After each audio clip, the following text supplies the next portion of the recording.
Hello, everyone. On behalf of the Canadian Credit Union Association, welcome to our webinar, Fraud and Forgery in the Canadian Mortgage Industry and How to Reduce Your Risk. Everyone will be muted during today's session to ensure clarity on the line. Feel free to ask questions during the presentation using the chat function located at the bottom center of your screen, and be sure to send to all panelists in the drop-down menu. We may hold off on answering questions until the end to ensure we cover everything within the 45 minutes that we have slotted for the presentation. The webinar will be recorded, and the recording and presentation slides will be available on the CCUA website for all attendees. I will now hand things off to our presenter, Brigitte, to start today's presentation. Over to you, Brigitte. Thank you, Josie. Welcome, and thank you for joining me on this webinar where we will explore the scary world of fraud in the mortgage industry. We will also discover tips to better protect yourselves and your members. I'm Brigitte Beauchesne. I'm Vice President, National Underwriting for Chicago Title. And let me tell you that fraud is a scary world. I have experienced it firsthand during the many years that I've worked in the title insurance industry. If we move to the agenda is quite simple. There we go. So we'll be going over the types of fraud that we see in the real estate industry. We will look at title insurance and how it can protect lenders and also property owners. And finally, we will look at some fraud prevention tips. Before going into the heart of the subject, I wanted to, I've seen this in a fraud presentation, and I thought it was very interesting, so I wanted to share it with you. What is the difference between theft and fraud? There is a difference between the two, but the Canadian Criminal Code defines fraud as everyone who, by deceit, falsehood, or other fraudulent means, whether or not it's a false pretense, within the meaning of this act, defrauds the public or any person, whether ascertained or not, of any property, money, valuable security, or any service. So the difference is really that with theft, there's no consent. But with fraud, there is a consent, but it might be obtained by deceit or under falsehood pretenses. So this kind of sets the tone on identity theft versus corporate fraud or mortgage fraud and other types of fraud as well. I thought it was very interesting. I mean, the consequences of both are alarming for any victim, but I wanted to share that information with you as I thought it was very interesting. Also, the reality of fraud. I mean, it's really getting, it grows exponentially. Fraudsters are sneaky. They are looking for victims, whether youngsters or retirees. They are always on the lookout for perpetrating a new fraud. Some of them are very sophisticated, some of them not so much, but we see everything. A few years ago, there was a story in the papers about a retiree who went on vacation. I think he went on vacation for maybe about 2 months maybe. And his house, he lived in Montreal. And when he came back, his house had been sold from under him. So he came back and realized that he didn't own his house anymore.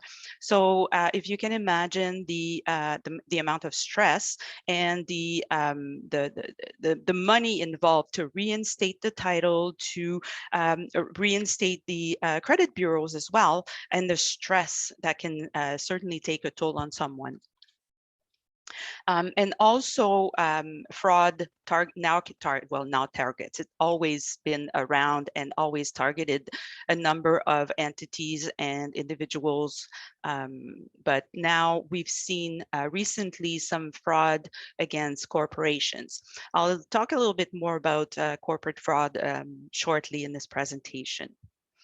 So the first type of fraud that I wanted to talk to you about is identity fraud or identity theft. Identity theft is, I would say, one of the most common fraud that is around in the real estate industry. Um, for title insurers, it's also the most costly, because when you deal with, as a title insurer, when you deal with a title defect or when you deal with a survey issue, you will indemnify the insured for the actual loss that they suffer. Once there is a fraud or a fraudulent mortgage, the property owner comes to us and say, I've never consented to this mortgage, and now this lender is calling me saying I haven't made my payment. I don't know what this is about. And so the lender who we will have insured is left with either litigating, and chances that he will be successful are very slim if indeed the property owner was not part of the mortgage, did not sign the document, consented to the mortgage. So, so the actual loss that that lender will suffer is the full amount of the policy, which is the full amount of the mortgage. So in fraud transactions, we get to write really, really big checks. Too big, but you know, it is a coverage that is offered, and it is a useful tool to protect the lenders as well as the property owners against fraud.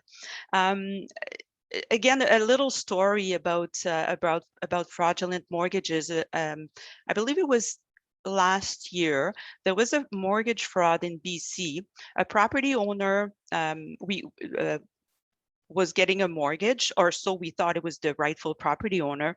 It was a private lender, and she was doing an equity takeout for about $900,000. And months went by, and then the lender called us and presented a claim to say, well, the owner says that she's never signed the documents. So we investigated, and indeed, the property owner had her identity stolen, and there were two driver's license circulating, one from BC, one from Alberta, and the lender had only taken one driver's license and a credit card as proof of identification. So it's unfortunate that they had to go through it, because when the lenders are not doing their full due diligence, I mean, it does open up the door for fraud. And yes, there is title insurance, which is a great tool, but prevention is always the best. The best way to avoid fraud is to not let it happen. So dealing with a fraudulent mortgage can take time. It's stressful for everyone. The investigation takes a long time, because we'll want to know how the lender underwrote their transaction, how the lawyer processed the transaction. We'll talk to the borrower. If there's a broker, we'll want to talk to the brokers as well. So it's a long process, a long investigation. So it's important to put everything in place as much as we can to prevent fraud from happening. The identity theft, I mean, the way to prevent fraud is really to know your client, to know that you're dealing with the true owner of the property, to know that you're dealing with the person who says, I am the true owner, and not with a fraudster or somebody who's impersonating them. How many times do you, in the process of providing a mortgage loan, how many times do you look at ID? How do you look at ID? Do you know the requirements or the particularities of the symbols, or the holograms and things like that in your jurisdiction where you are? In each jurisdiction, each driver's license have different particularities or symbols that you can identify. Have you checked the person carefully when you're looking at the ID? Does the height match? Does the age match? The address, is there any typos in the name? We've seen some fake IDs with typos in the name, typos in the address, or someone who looked like they were about 25 years old, but their driver's license said they were 72 years old. So and I mean, it went through the lender, it went through the lawyer, and we unfortunately were able to catch the discrepancy and avoided the fraudulent transaction. So the license that you see on the screen can be obtained for about $20 on the internet. You won't go very far with this license, I agree, but it's really to show you how easy it is to get fake ID. And the fake IDs are more and more sophisticated, sometimes very, very difficult to detect. If you don't have the knowledge of all the particularities, as well as a blue light to look through it, sometimes it's the materials, sometimes it's the pictures. So it's very, very difficult. So how do the fraudsters perpetrate their fraud? How do they do it? So in order to perpetrate the fraud, they'll need to get personal information about the person, or get the corporate information in order to change the corporate profile or change the corporate records of the company who is wanting to get a mortgage. One of the widest spread, I think, is the phone calls, emails, text, or even in person, trying to get personal information. I've experienced it personally. I've had TD called me, and they wanted to speak with me with regards to my account, and I had to provide personal information in order to know what they wanted to tell me. And that triggered a red light in my head. I thought, tell me what you want to talk about, and then I will provide my personal information, because technically you already have it. So, and then the person started screaming, and it didn't go anywhere, obviously. But that was a very good attempt at getting personal information and using that information to defraud me. I've also had numerous telephone calls from the legal department of Revenue Canada wanting to instigate a litigation against me. So those happen lately. It's been happening more and more. So those are attempts to get personal information in order to store that information or use it immediately to perpetrate real estate fraud or other types of fraud. It could be credit card fraud. I mean, there's all types of different frauds out there, but I really want to focus on the real estate component. Other than that, we have taking a wallet or a purse momentarily, borrowing it momentarily to be able to copy information, and then giving it back or replacing the information. People who carry their social security number card in their purse or their wallet, you shouldn't be doing that. Hacking a corporation's internal database is also one. I know there are malware that can hack the keystroke copiers. There's keystroke copiers that can hack when somebody's typing their password, that can figure out what the password is. So all that to say that there's multiple ways to obtain private information for somebody who's determined to perpetrate a fraud.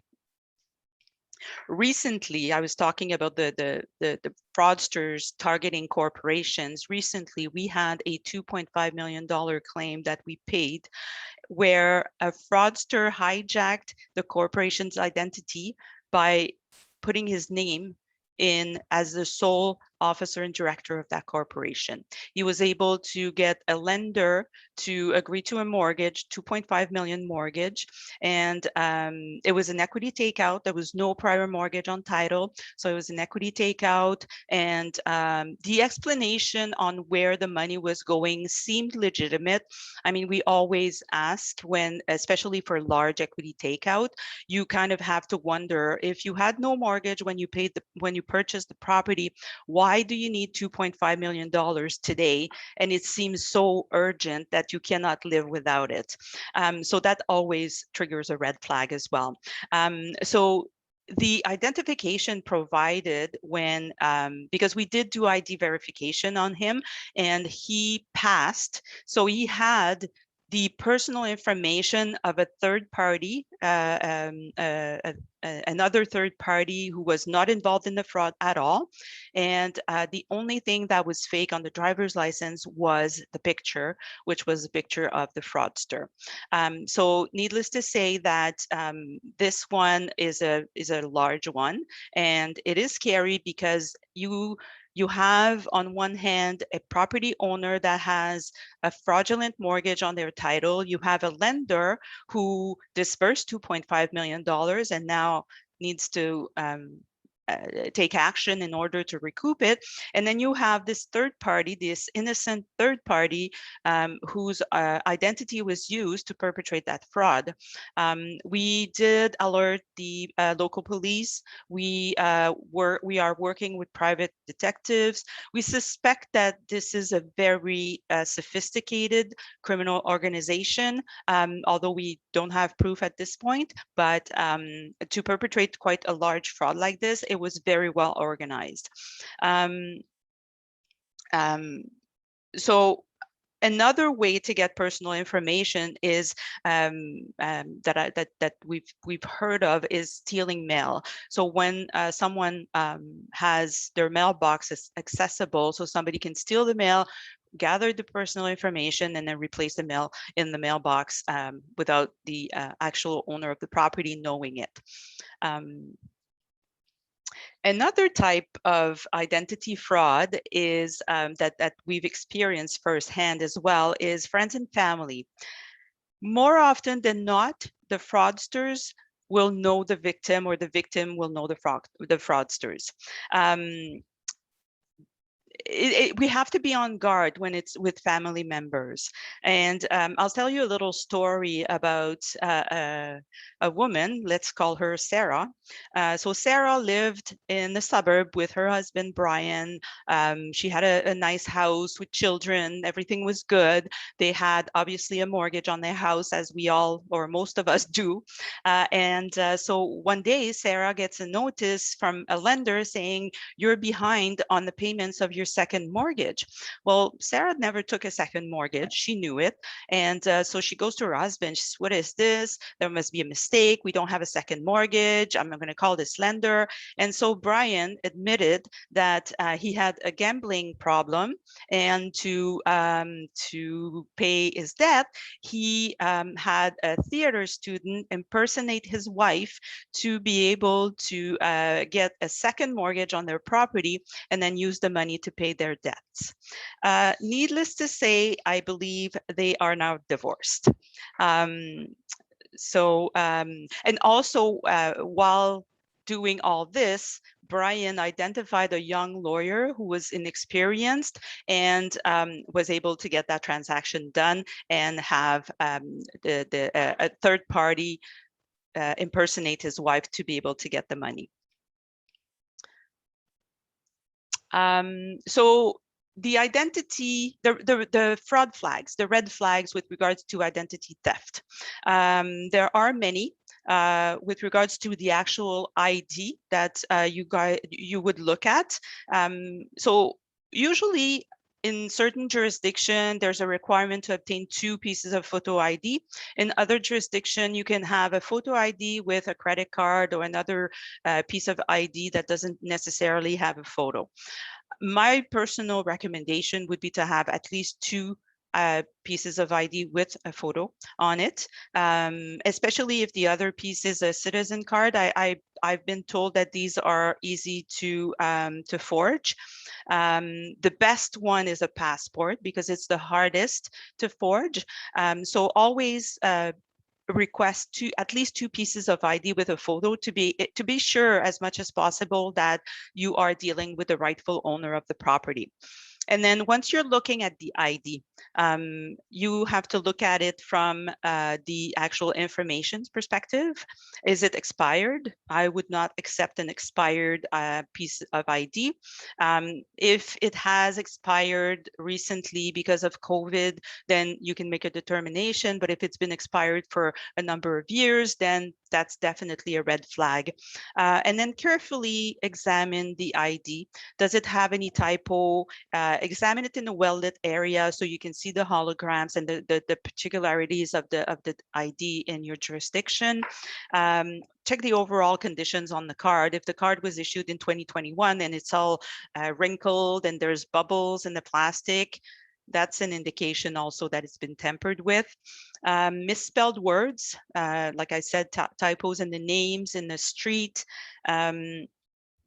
And then also you can confirm the address with a third piece of information, which is a utility bill or a bank statement or a document of that nature, which will provide you more comfort that you are dealing with the rightful owner and you are dealing with the person who they say they are. And then if you are meeting with them live in person, which doesn't happen too often lately, but hopefully it will happen more and more. I would most likely recommend to question them on the spot. What's their birthday? How do they spell their middle name? What color is the brick of their house that they're mortgaging? You would have looked at the house obviously before the meeting. And so test their knowledge with the property and with the general information that they should know. If they hesitate, there might be a red flag there. There's also credit bureaus offer identity services, so identity verification services. So credit bureaus offer this service where you can sign up and they will verify, asking a few questions, the identity of the person using the information that they store with regards to the credit file. The information that is stored by the credit bureaus is not shared with anyone. Obviously, they have huge firewalls there and it should not be shared. And they use that to match against certain questions that will be asked to the individual. So when the answers are correct based on the information, then the person can pass the identity verification. It doesn't affect their credit score as well, because the information contained in the credit file is not leaving the credit bureau, and so it's not like it's not like a request for a credit score or anything like that. It doesn't affect their credit at all, but it's a good way to protect yourselves. There are other companies that offer different types of services with regards to identity verification. Technology is growing in that area, and it's a good thing. There's a number of companies that are developing face recognition software and they match the face recognition with the identity or the ID that is presented. So they'll be able to tell if the person taking a selfie is the same person as the person on the driver's license that is presented. Some software are as performant as being able to detect if the image of the person, so if the person is taking a selfie, they will be able to detect if a photo was placed in lieu of the actual selfie taken by the person. So those are efficient ways to be able to help in the prevention of fraud. We do have internally also a identity verification service where, as part of our underwriting, we will use to be able to help us determine that we're dealing with the rightful owner of the property. So there's two folds. Either we use it as part of our underwriting to issue title insurance policy in favor of lenders, or at the lawyer's office, because the lawyers are now more and more using virtual means to be able to sign the clients, to sign the documents, to then proceed to registration at the different registry offices or land titles offices. Then they will use virtual meetings. And so when they use virtual meetings, some lawyers have, they want to have additional information. They want to have they want to have another level of security to be able to identify the person. So they can request from us to have an ID verification as part of the process of issuing the title insurance policy.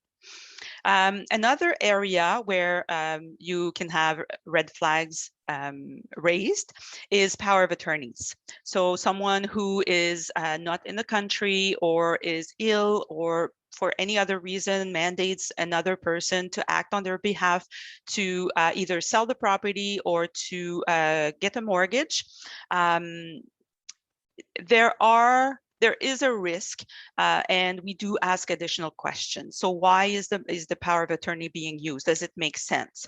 I've had a file recently where it was a little bit shady. I just felt like there were some red flags in the file, so I started questioning why the power of attorney was being used, because 2 days earlier the person signed the mortgage commitment. So where are they now, and why can't they sign the actual documents to create the interest on the property? And so it was a question of, the brother will be there, but the person is leaving, and it was just, so we denied to title insure the transaction, and hopefully we're able to avoid the fraudulent transaction. And that was done also by contacting the donor to see on another file. We contacted the donor. It was a woman where she had given a power of attorney to a member of her family, and the member of the family went to a private lender, tried to get a mortgage on the house. And so we contacted the donor to say, are you using your power of attorney? Are you getting a mortgage? Is the money going? Where is the money going? What is it going to be used for? And so we realized that she was not getting a mortgage, and she was quite relieved that we were able to stop that fraudulent transaction. I'm not sure how the family gatherings are going, but I assume it would be quite cold. Another area, rush deals. As I said before, rush deals, like I want that money right now. Sometimes we get pushed to issue title insurance policies. We get the request the day of, and then we see all these red flags, and then we want to investigate. We want to make sure that we protect the lenders and we protect the owners of the property as well. As I said before, it's all good to have a title insurance policy, but it's much better to prevent the claim from happening. So the rush deals will ask more questions.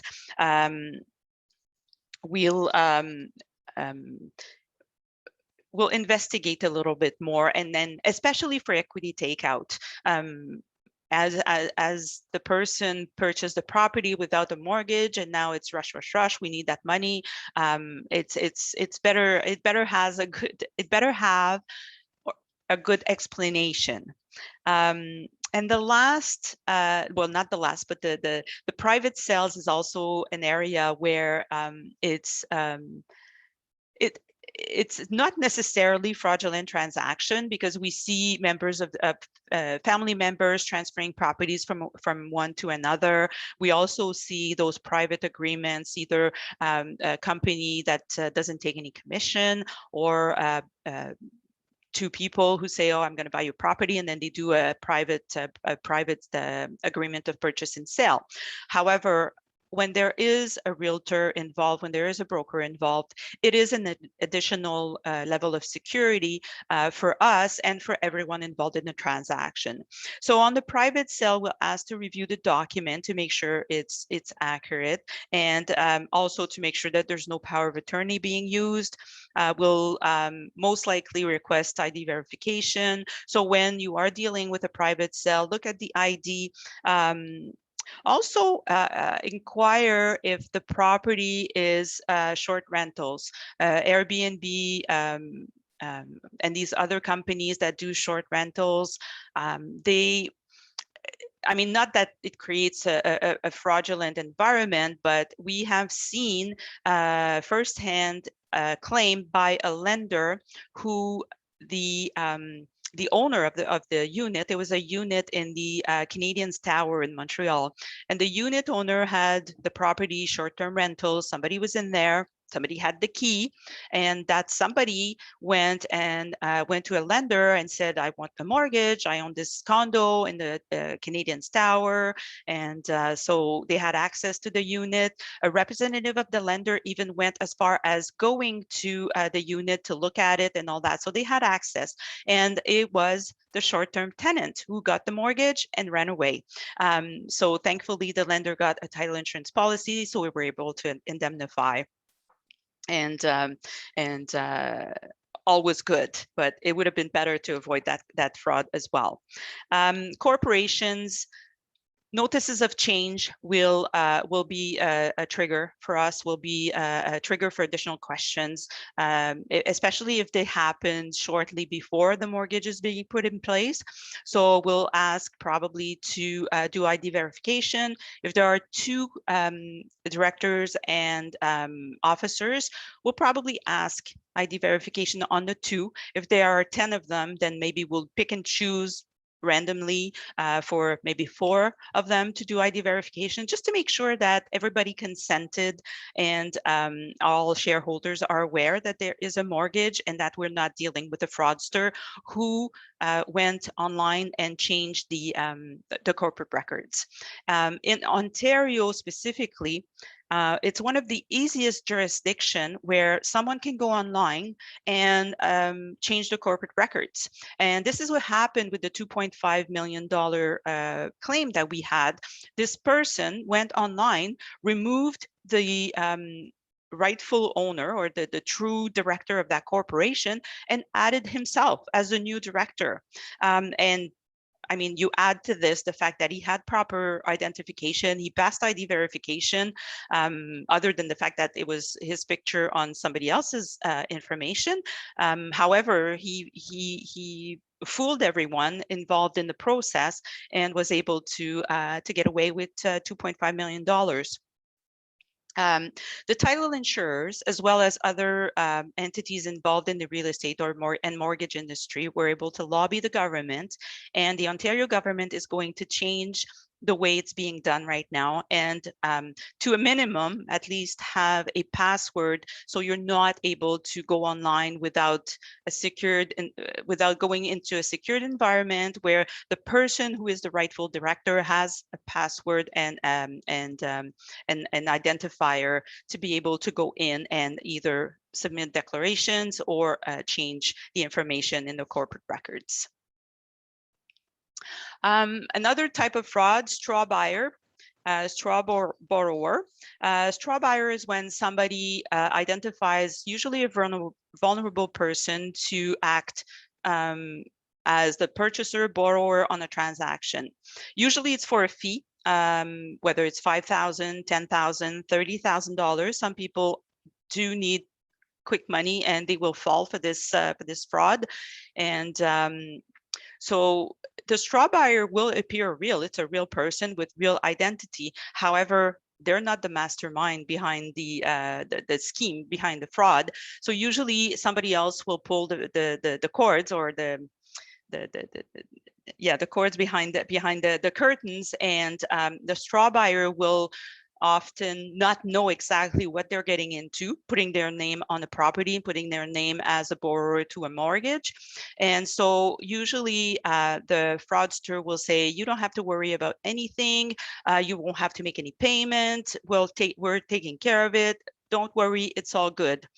Well, few months after, payments stop being made to the lender, and the straw borrower is left with a mortgage on their shoulder that they cannot afford, that they cannot pay, and the stress and involvement to getting their name cleared, their ruined credit is also something they will need to deal with. That can have a huge effect on someone.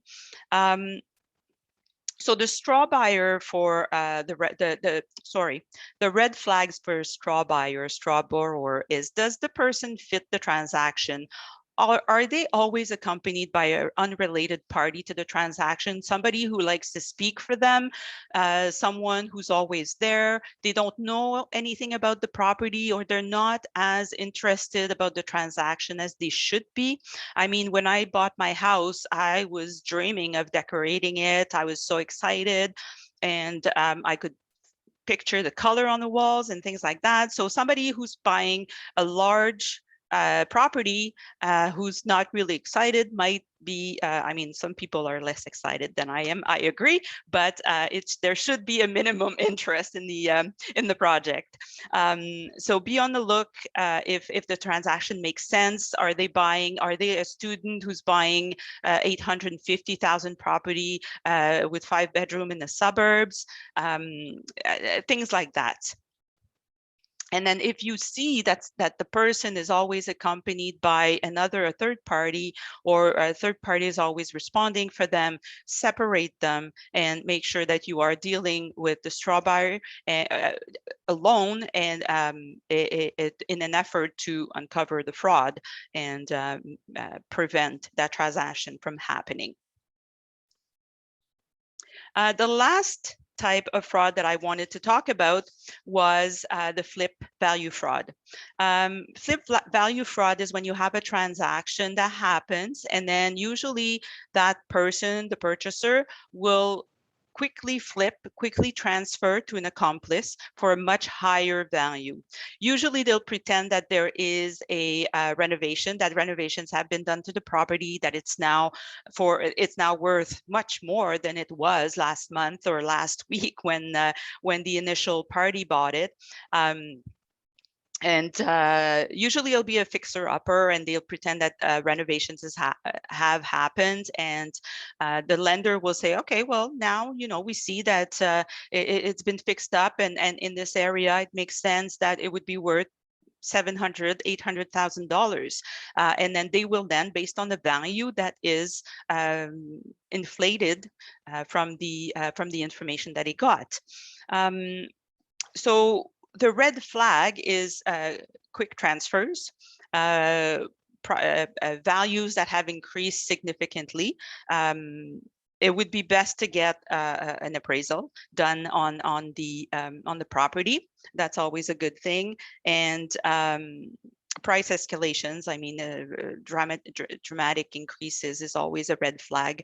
I have also a story on flip. Well, it's not really on the flip, but it was a lender who decided to lend on a property in Alberta, and they were doing their credit underwriting. Everything was good, and then they said, well, we need an appraisal. And the borrower said, oh, I have one, so let me forward it to you. So they took an appraisal that came directly from the borrower. They did not question it. They did not look at who signed the appraisal. It was not a certified appraiser. And they took that appraisal and lent over $700,000 on bare land in Alberta. So they did not realize that the property had not been built. I forgot to say in my story that the property was a newly built house. It was beautiful. I saw the pictures, gorgeous. But in essence, there was nothing on that land, and that land was not worth anything close to $700,000. So the moral of this story is, do not rely on third party. Do your own verification, and also do your due diligence. Willful blindness is not an excuse. If you want to cut corners, or if you think it's going to go faster in a certain way that might jeopardize or might open the door to something bad happening, I recommend not to do it. Do your verifications, and this is how when everybody works together, this is how we can prevent fraudulent transactions from happening. I have about, just over 10 minutes. So I wanted to talk about title insurance. I am working for a title insurer. So I thought it would be interesting to, after seeing all the scary stories and all the types of fraud that we can encounter in the real estate industry, to look at how title insurance is a good tool to protect the lenders, yourselves and your members against fraudulent transaction. So one of the coverage under the owner policy. So when someone purchases a real estate property, they can get an owner policy. And when there's a mortgage on that property, the lender, the mortgage lender, will get a loan policy. So there are two separate policies, and each of them protects the interest that each party has in the real estate property. So for the owner policy, there is coverage for fraud occurring before or after the date of closing. So in my example of the man in Montreal who went on vacation, came back and had his house stolen from under him, well, he would have had coverage with title insurance because the fraud happened after the date of policy. Somebody impersonated him and stole his identity to be able to sell the house on his behalf. There was another story in Ontario, similar, where the person had a long-term tenant and was living in the same area and was walking down the street, and one person that knew him told him, "Oh, George, how are you?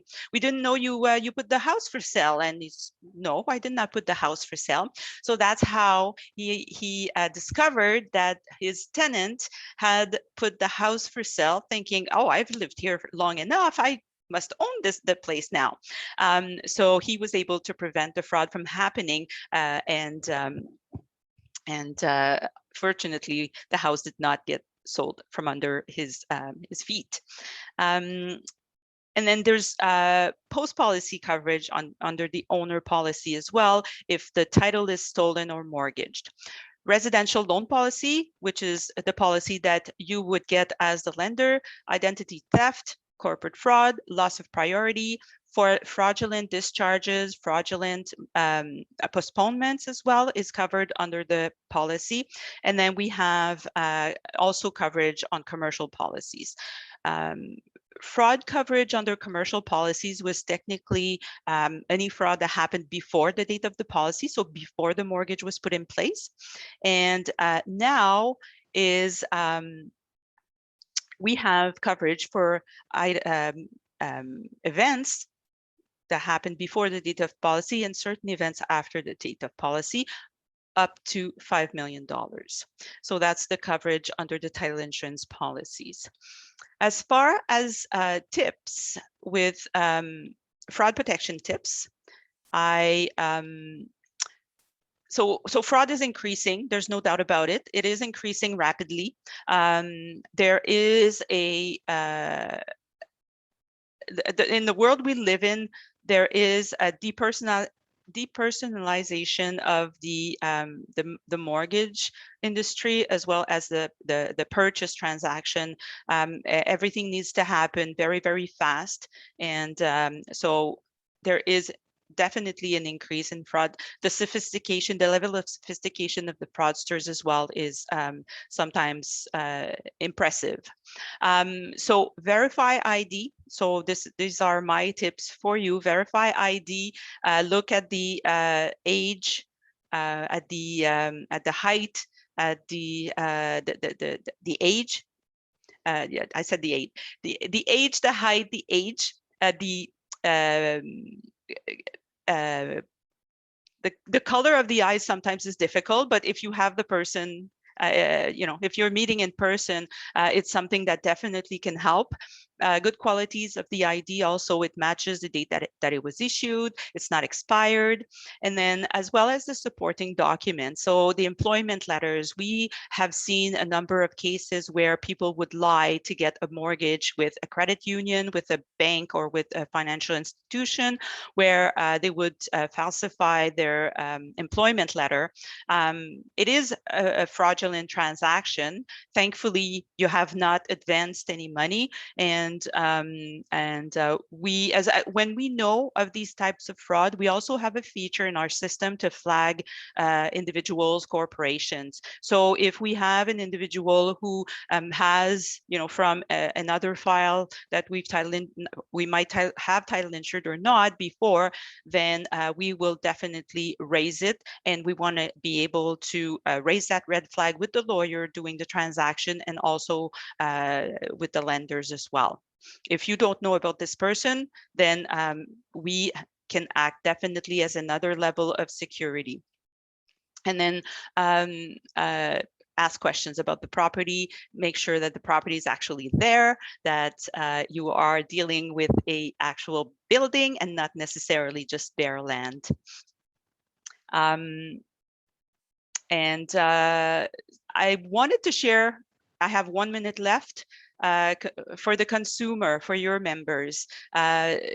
Destroy the old cards, shred your personal information, make sure that you don't carry your SIM card with you, put the personal information in a safe place, and when that Revenue Canada legal department call, do not press 1 or do not press pound.